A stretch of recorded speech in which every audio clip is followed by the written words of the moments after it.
Hey, Shalom, Sister Kate here. We are returning to whence we came, and I decided to do a live stream, yes, in the middle of the afternoon. Is anybody online? I don't know. But I think it's an important topic, and we're always so busy. It's hard for Pastor and I at the end of a long day to do anything. Like, we get so tired that we can't be bothered to like do live streams in the evening. We're so sleepy. Hold hey, on, Shalom. I'll get on yours and then you can see who's there. Okay. Shalom. Hey, Harriet. So this video is because I've seen comments on other videos and people do have questions about this. Shalom, you guys. Shalom. How do you get your children ready for, I put SHTF, but I mean, you can put in any of the acronyms, you know them all. Emergency situations up to, an LCE, a life-changing event, like where their life as they know it is now going to be completely different. And first, of course I give these topics some thought. So one of the things that occurs to me is children have had to adapt to situations in the past. Things like world wars or immigrating. If you're in Ireland in the 20s, and now you have potato blight and people are starving to death and you're starving and your whole family decides to move to America. Hey, Linda. Good to see you. Your life is going to change if you're that little kid. Your whole family's going to get on this boat and you're going to take a couple of months, week, whatever trip over to a country where people speak the language you do but don't have accent you do, don't have the culture you have. The surroundings are going to be completely different. You're coming from an island and it's very green but it's rocky, and you're going to someplace like Massachusetts or New York, and New York's this huge city. Hey, Ray, what you so? Hey, welcome aboard. Nice to see you. We're talking about getting children ready for, hey, Rosa Sharon. Hey, Stacy. Getting children ready for emergencies, for life-changing events, for possible bugging out. Like yeah. And so you as parents don't be acting so concerned. Like, don't be like, oh my gosh, things are going to happen and we've got to blah, blah, blah, blah, blah, blah. You sounded like a Muslim lady. Yeah. You as parents have to keep the children calm, and also understand that children have had to change their lives before and they will be all right. You don't want to be, excuse me, acting like, oh, little Johnny, I don't know if you're going to be all right because of this experience. You're already putting those ideas into their head that they're not going to be all right. And so you want to be calm. And you as parents understand that you can move your children. You can go through emergencies with your children and they'll be okay. It depends on how you talk to them. Chasing Life, Shalom. Grandma Ginger's Farm, Shalom. There's something that I've been thinking about. We have had a couple of major life changes in the past few years. My son particularly tends to get overly nervous about some things. So you want to reassure them. And you also want to give them tools to handle stressful situations. And one way to help people in a stressful situation is give them something to do that allows them a little bit of independence. So I'll just say, pretend there's a fire and you have small children. Instead of panicking and being like, blah, blah, blah, blah, blah to them, have a specific thing that they can do for you, with you. Grab your sister's bob, grab your sister's hand. I'm going to get this thing. We're going to meet here and then we're going to move out, son, or daughter. Your particular thing was grab your cat or your goat or whatever your fire escape plan is. But when they have a task to do and they do it right and you say, wow, you are so awesome and valuable to me. I'm so glad you got that thing for me, or I'm so glad you carried that thing for me. Then they get some self-esteem from that experience. Hey, Edward Healy, shalom, shalom. Addressing skills and prepping in a way that does not increase anxiety. Exactly. My parents had go bags ready all the time. Then we practiced by going camping, and we all had specific chores to do. Exactly. And Linda's comment is going to segue into another point I was going to make about getting children ready for emergencies is scouting. I know both scouting, Girl Scouts and Boy Scouts has changed radically in the last 10 years. But for a good 50, 60, 70 years, scouting was a very solid program for teaching your children skills and responsibility, including, all the Eagle Scouts and the Gold Award Scouts and the Girl Scouting, and all the programs and the different things that kids did in scouting were to teach them the skills and get them confident about doing things. He enjoys camping and likes to help with gardening, food storage, and is where we put things up for future issues. Exactly. So taking kids on a trip, taking them camping, taking them to a museum, going to one of those farmsteads that does like live, like Colonial Williamsburg, reenacting and things like that. Again, if you give them age-appropriate responsibility, because that's the other thing. It's a lot harder for your child to act like an adult, and you're demanding them to be an adult. That can mess with them. Okay, versus you giving them some sort of age-appropriate, especially in the Girl Scouting programming.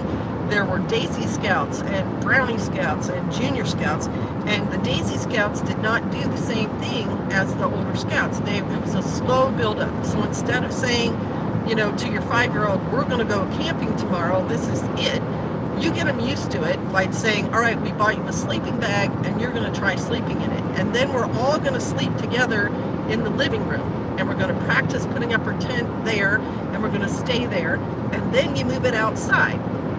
Now we're going to go outside with the sleeping bag and the tent, and we're going to sleep there. So if your child has any concerns, they can kind of iron them out in that safe situation. The safe space of the living room. Right, the safe space of the living room, or the safe space of their bedroom. And then if you have family friends or kids from your church or your homeschool group or something, then you can have sort of a barbecue camp out at your house.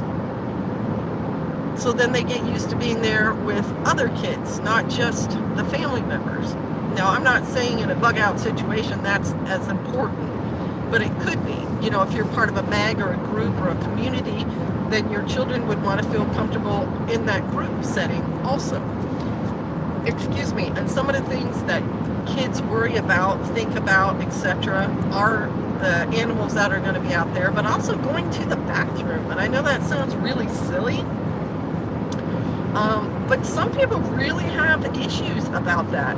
And so addressing those issues, again, before you get there will help. If you're going to use a porta potty, then have a porta potty set up somewhere and practice using it, like in your garage or backyard. If not everyone in the world can see you, put up some tarps or something so they can't, but get your child used to the idea. Like in the Girl Scouts, one of the things that a scouting troop was supposed to do when they went to a Girl Scout campground was clean the latrine. And we would practice that at our weekly meetings in wherever we were, like a church or a school, and we would have little kits, and we would have like the little broom and dustpan, and then there were washcloths or like the Clorox cloths or things, and we could have gloves if we needed them. And we did a standard thing. We would sweep the floor, and we would wipe down the toilet and the toilet seats. If someone was really afraid of bugs, we may not make them do the part where they're going to come in direct contact, but by them being used to, we're going to clean the latrine. When we went to an outhouse, they would do it, and then they would use it. And so the whole program, the Brownie program up to juniors and so on, was training the girls in a logical way in skills that they needed, including cooking over fire and fire building. You're so full of knowledge. I could listen to you all day. reap what you sow. Thank you so much. I know you deal with your granddaughters, and so hopefully some of this will be useful to you now. And those older scouting manuals are still around. The older the better. Yeah, the older the better. 70s and before. 70s and before, Pastor's saying. I'm going to say 90s and before. But they are available in thrift stores and things, or even library sales, and you do want to get a hold of them. So I'll give you an example on the fire building, because I taught my scouts how to build fires. Did you use pretzels and little chips and stuff? You start with your little ones doing it through foodstuffs, like a cracker and those little pretzels that look like sticks, and things like the cinnamon red hots and so on. And you have them put down the basis for the fire with those crackers and those pretzels, and then the cinnamon on top and so on, to get them used to the idea that you build a fire. It's not going to be an instant thing. And then they got to eat it. And then when you move up to brownie, you kind of get them to relate to the little food fire they built and say, no, I need you to get so many twigs, and I need you to get a handful of, sticks that are the size of a pencil, and then I need you to get bigger sticks and then bigger sticks, and you have them lay it out the same way you did with the foodstuffs. And of course, under supervision. Oh, John West. I like the older Native American way. Gasoline. No. Very dangerous. But when we went camping, when I would talk about these things with my younger girls, each girl would start a little fire. And it would, it would only be the size of like a dinner plate. But once she got it started, she knew she was capable of starting it and how she did it. Another thing that the brownies would do was fire starters. Now, I know, you can buy all sorts of things. You can buy things that look like roadside flares and whatever. But for a kid to make their own at home and then use it on a camp out, that became something they learned, understood, and you could count on them to be able to recreate. One of the things we made as fire starters was lint from your dryer in an egg carton, cardboard. Put the lint in each little hole, and then pour some liquid wax. You melt the wax and then pour it in each little thing, and then they cut out each little egg holding pocket. Eggs, yeah. And so you had a dozen little fire starters, and the girls could bring them with them and then use them to help start a fire. Another thing that they would make that they really liked, thank you. Hey, Music Well. Hello, Sheepdog Patriot. Hey, Northwest Arkansas Prepper. Shalom, shalom. Another thing the girls would make to go on campouts was what they called a sit-upon. Because, going out in the woods, there's sticks and there's bugs and blah, blah, blah. Can I back you up on the fire? Oh, sure. Go ahead, Pastor. So you got to point the camera. Oh, wait a minute.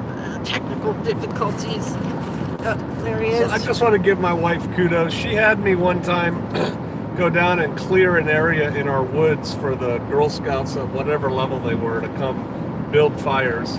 I asked her if she needed help, and she said, no, actually, I just want you to go down there, clear the leaves and stuff out of the way, and go away.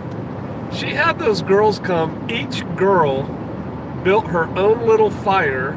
They made, what'd you make, s'mores? I'm sure we probably They made s'mores, and then they safely put out their fires, according to the Girl Scout method or whatever, in an hour. I thought that was amazing. Class, fire, build, s'mores, put everything away, 1 hour. It was awesome. You did a great job. All right, that's enough. Thank you. All right, hey, Weed Tree. Okay, so we were on the sit-upon, right? So the sit-upon would be something, you could use those ubiquitous Walmart bags. A lot of times you could use, what do they call it, underneath the plate? Can't remember now.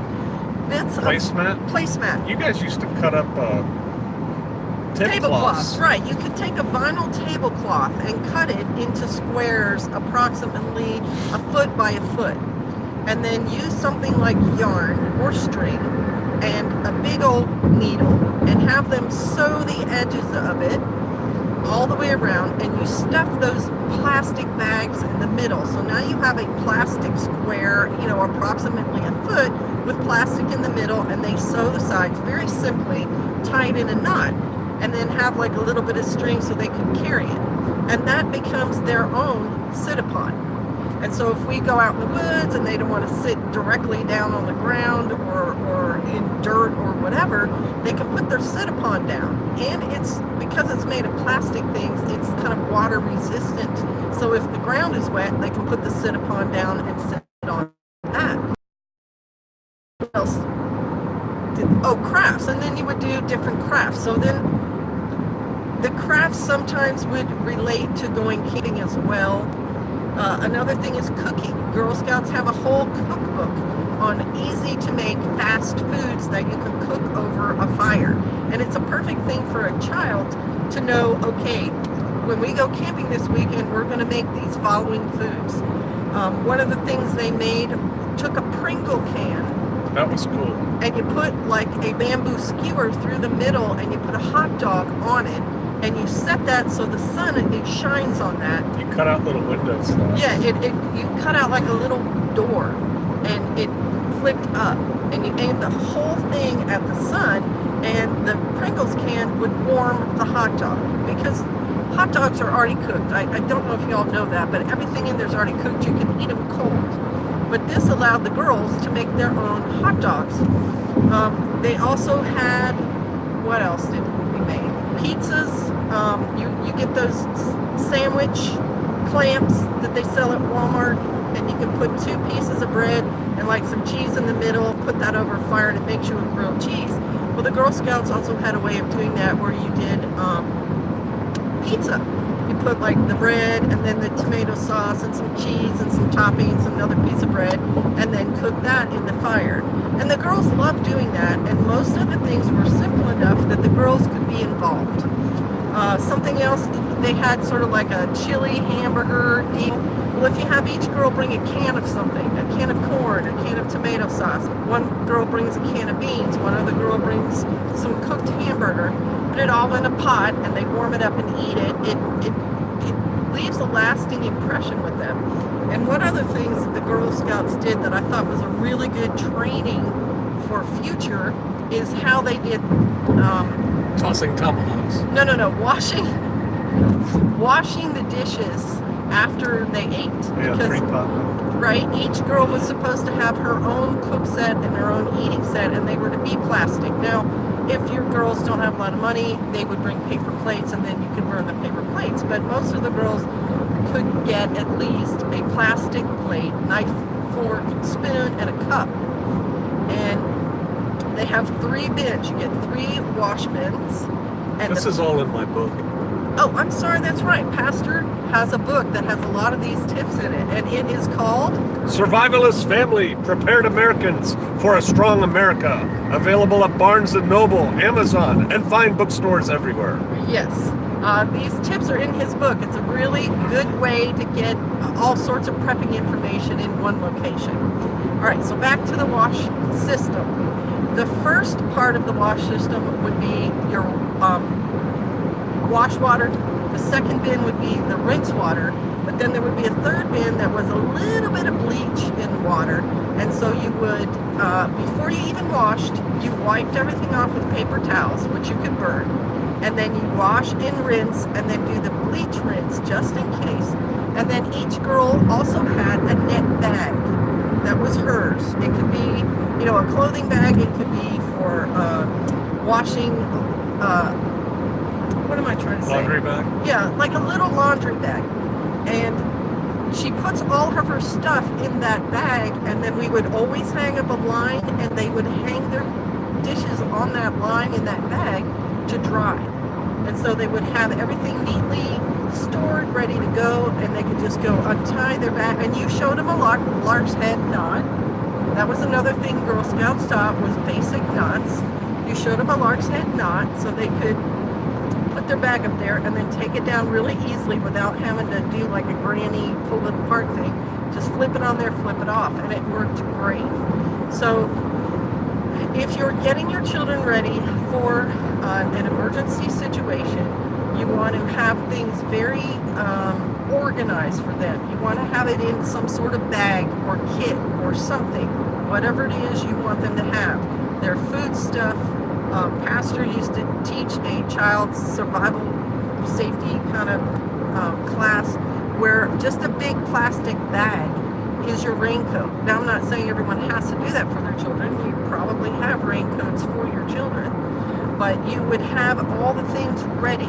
If we're leaving the city and you have for yourself, then you would have for them a little first aid kit, a little flashlight, some sort of energy food, maybe some other socks, some shoes, a whistle in case they get lost, some sort of glow-in-the-dark thing if you're concerned about that. I don't know if you'd want to be, not visible or if you'd want to be visible, but one of those snap sticks, you could hang it off the back of their coat or something, so when you're walking in the woods, you can see where your child is. You want it organized, and so they don't have to, have big adult thoughts like, how am I going to be responsible for myself? What are the things I would actually need? Because a small child's going to grab a teddy bear and like their sippy cup and want to eat things like gummy bears, where you don't want that on them. They are not ready for that. But if you make these things make sense to them and give them some training before this stuff happens, and that they have a responsibility or a job to do that would really help them be able to do those things. All right, so I'm going to look at a couple of your comments now. I'm looking on my phone. Oh, I can do it on the pastor's phone just to see if you guys have questions or comments about this stuff. Okay. I'm just amazed at all your knowledge. You have definitely inspired me. Awesome. Buddy burners, a tuna can with cardboard and wax, and a number 10 can. They also had them in tuna cans, little teeny buddy burners with the cardboard and then the wax over top, and you could set a can on top of that buddy burner and it would warm it up. Cut out a door and use a church key opener for making holes for the smoke to escape. Yep, and there's designs on these things online as well as in the manuals, the Girl Scout manuals and stuff. I'm in a waiting room at an appointment and I brought Pastor's book in my bag. I was just going to do another look through. Wow, chasing life, that's a really cool coincidence. I wish I still had my Girl Scouts camping stuff. The quality was so much better back then. It sure was. But you can still find good quality camping gear. You just have to look hard for it. Okay. Can anybody else think of something that you would want to know for your children for SHTF? A few years ago, I made a rocket stove from a number 10 can. I love it. It works great. And it would. Rocket stoves do work. You can make them out of block. You can then make them out of the Walmart not 5 gallon, but big popcorn Christmas tins. Yeah, we made one out of that. You can do a lot of things. All right, let me look. Oh, there's what I need. Can we get 2 more thumbs up to make it 100%? All right. Ooh, there's my 2. Let's see. Oh, you want to also, if you think you're going to have to bug out, and I know this is going to be very obvious to you guys, but I also understand how busy modern life is and it's easy to get lost in it. Train your children physically. Do not let your child sit in front of their video game, their Xbox or whatever, and eat chips all day long when you're bored, or sit him in front of a movie. I knew a mom, and I didn't do it, but I really admired her. She had her kids in a lot of classes. She was a homeschooling mom, and she had her kids in a lot of classes all day. And some of the classes they were taking was swimming. And I asked her about that because they would have to get up at like 4 and 5 in the morning to go to swim practice and then do other things and then go to swim meets and everything on the weekends. And I said, that's so much work for you. Why are you doing that? And she said, basically, if my kids need to be fit, I know they will be. because swimming is one of those things where you get very, very fit. It increases your lung capacity, and your whole body works really, really efficiently if you're a swimmer. And I noticed that myself because I used to play rugby in college. Excuse me. I used to play rugby in college, and one semester that I was playing rugby, I also took swimming, just basic swimming class, and I had no problem running around on that gridiron for like an hour straight when I was doing the swimming. But if I was just doing jogging, it wasn't the same. So it is pretty. Do things to keep your children fit. Have them in a sport, or if you don't want to do organized sports, your family needs to be organized. Go for weekly or daily bike rides or walks, or what other things could you do that you wouldn't have to... Road march. Go for little mini road marches. Do calisthenics. You know, you could do push-ups and sit-ups and jumping jacks, but you also want to do something that'll build up their cardiovascular. So, you know, maybe you do Rumba dancing or whatever, but do get your kids physically fit, because how much more stressful is it going to be on your child if you're demanding that they, you know, go for miles of walking and they can't, and now their feet hurt and they're whining and you're getting angry and there's a whole, you know, episode where everyone's yelling and screaming and whatever. You don't want to do that to your kids. You also want to know what they need on their feet. Because if you're going to walk your kid 10 miles, they need to have good shoes just like you do. You need to have running shoes or hiking boots, whatever it is you're going to be going through. You want to have the proper footwear, because it makes an enormous difference if you're going over distance. Pastor and I, when we were training for a marathon, and he did more than one, I did one. The kind of shoes we wore, because even in practice, as you get ready for it, you go, you know, 5, 10, 15-mile runs. Over time, you notice if it's rubbing you in the wrong way, or after the run's over, if your feet are sore. You have to have shoes that fit you and that will not cause you to have blisters and things if you're going for miles and miles and miles. The only way to know that is to do it. Right, the only way to know that is to do it. I don't have little kids, but what would be the best ways to help kids get used to the changes? Wait a minute, I like that question. Let me see if I can find it on here. Get used to the changes. It's not my phone. It's all up to us to push the kind of content we want for our families and community. Please push for family-friendly content. Absolutely. Yep. I don't have little kids, but what would be the best ways to help kids get used to the changes in the types of foods available? You know what my answer is going to be, Evelyn. You know what my answer is going to be. You probably even know what your answer is. Start having them eat that now. And that's going to get into a whole dealio, because edible plant walks are a thing. Edible plants are a thing. And I've done them multiple times in different videos. You can get a field guide for your area that will talk about edible plants. And Pastor and I left our normal habitation and spent just a day at our other location.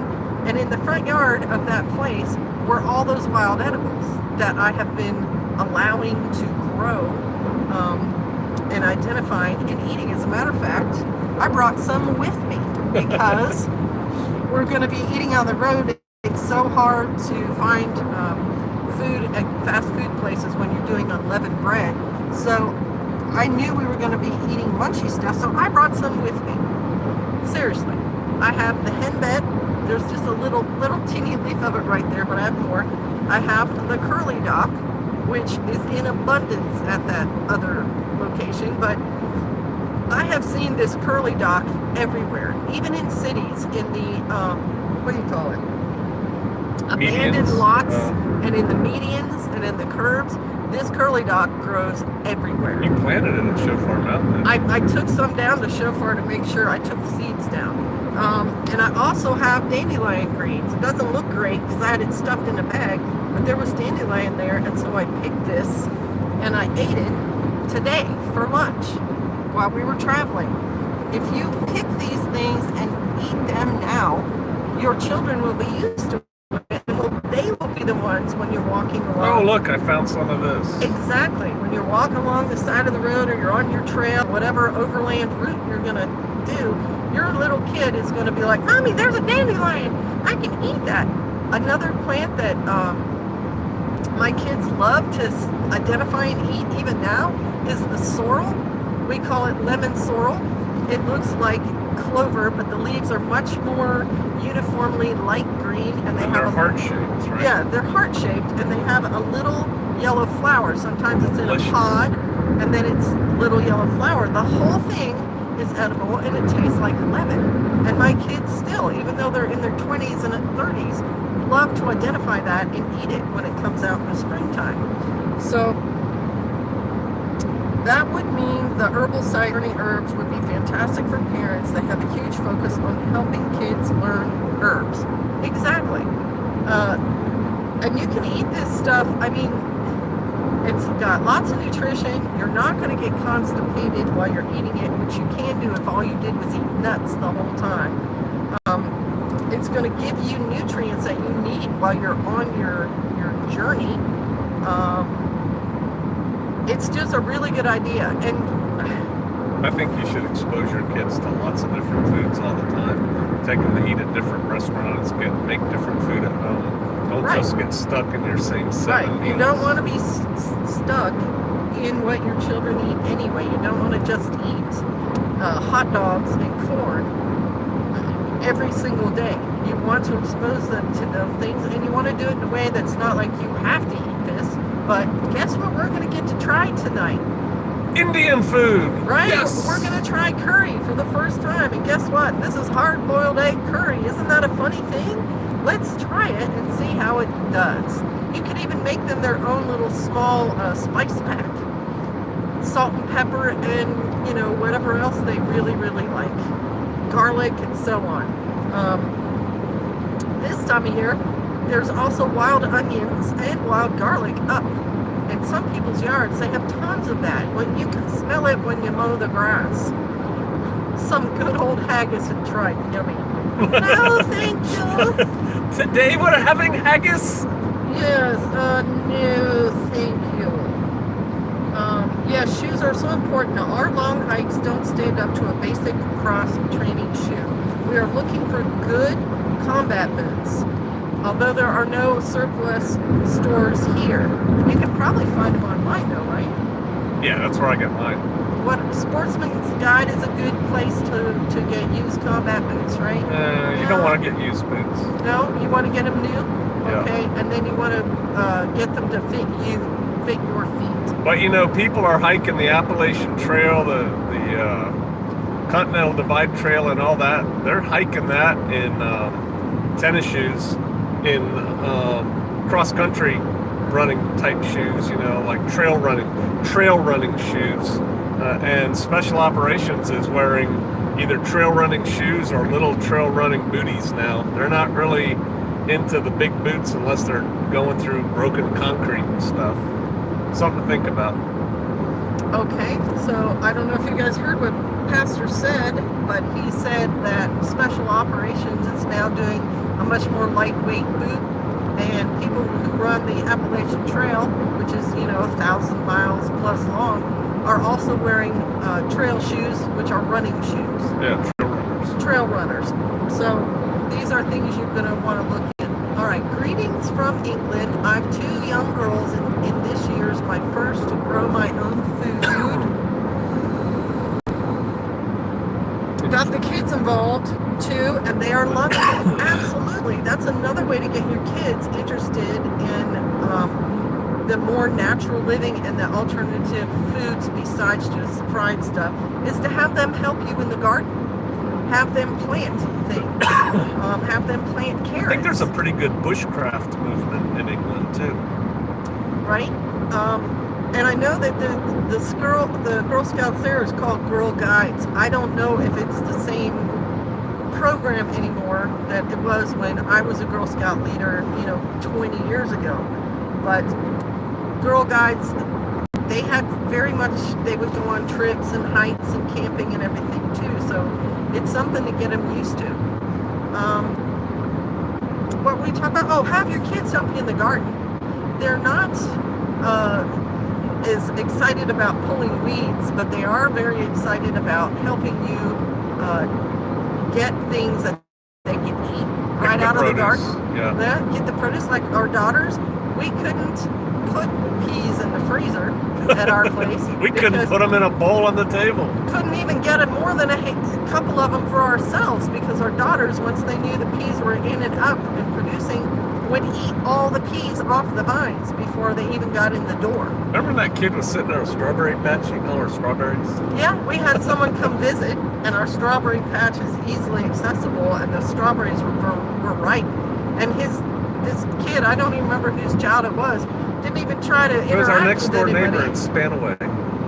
Oh man. The guy from El Salvador. Oh, it's because he was used to it. He was a young kid too. He's like 3. Just came over, plopped down the middle. It's like that. Kids like being able to pick an apple off the tree and eat it. I used to do it.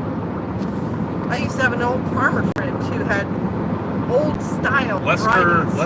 Lester Darrell in Indiana, who had old variety apple trees on his property. And we would ask Lester, is that tree got apples on it? And he would drive us up there on his old tractor, and we would get to eat apples right off the tree, and we loved it. It got to be in my dad's garden. I would walk down the rows of tomato with a salt shaker. Can you plug my phone in? Yeah, you still got like 92. No, I do. Don't worry about it. Or 88%. Yeah, Is lavender oil good to keep cats off? I never heard of that. The things I know about lavender oil is that it's good for skin issues, like if you get a slight burn, or if you have an itch or whatever. And in the movie A Good Year, there was a French housekeeper, and to keep scorpions out of the bedroom, she would put lavender in the door sills. It's great. So I don't know. That's okay. I just poured salt around my peas, loads of slugs out tonight, and had a downpour. Yeah, and salt works pretty good on slugs. When we lived in an area where there were slugs, pour it right on the slugs. You could pour it right on the slugs. You could have the slugs salt out there in your garden, like in a plate or something. A plate or a bowl full of beer apparently attracted the slugs, and they would like drown in it. What else did they use? There was one other thing. Oh, and you got slug bait, these weird little pellets, and you put it in the garden, and it attracted the slugs as well. We just hit a bunch of bugs in there. Like a whole swarm. Catapults. So I think it depends on a cat. Yeah. Cat? Yeah, cats. 12 gauge. No, you're not going to shoot the cat. I'm just not as familiar with cats. I'm way more familiar with dogs. All right.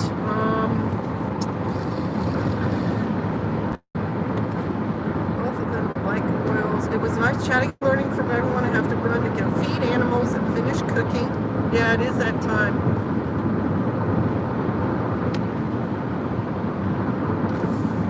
When we can eat fried green tomatoes again. Yeah, fried green tomatoes are absolutely delicious.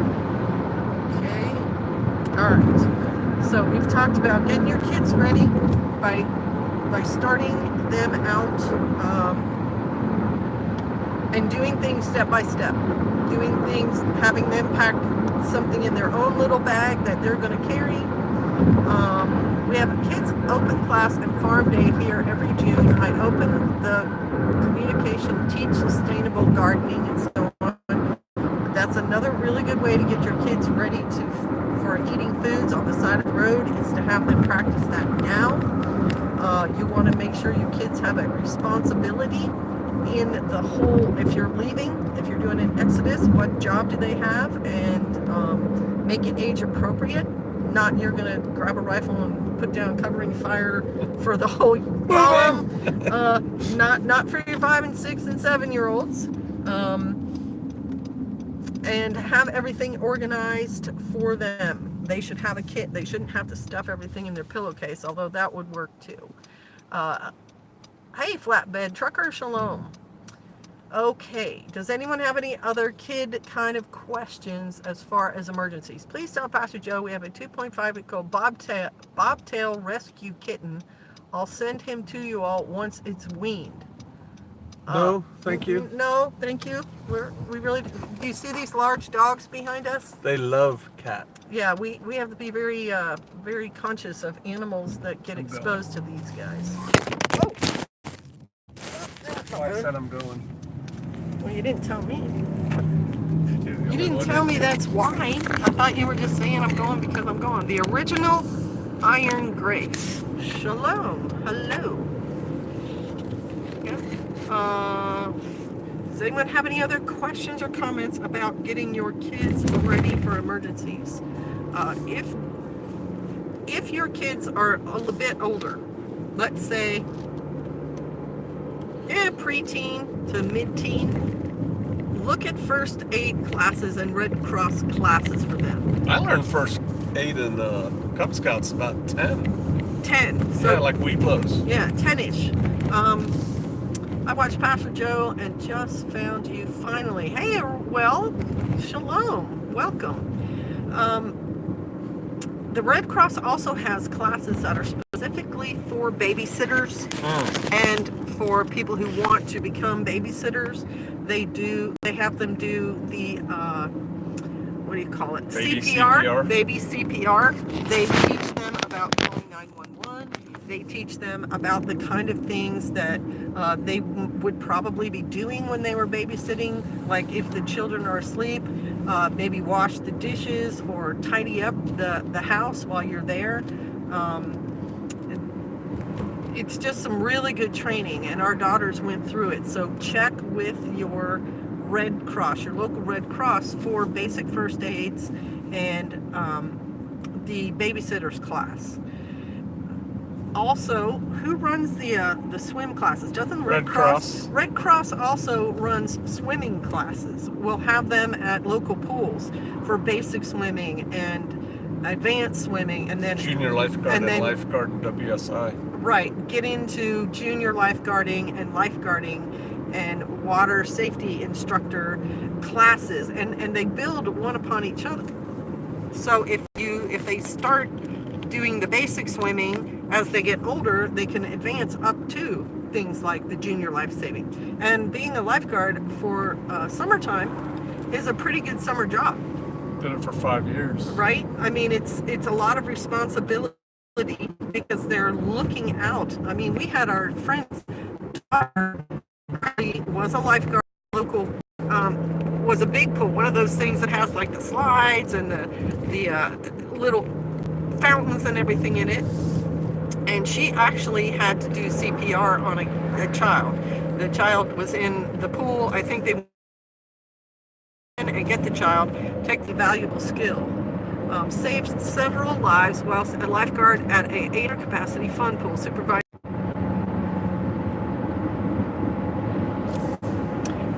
We're running through an area where we don't get very good service, so I'm gonna just sign off right now. Thank you for everyone who came and participated and commented. Bless you guys. See you around soon.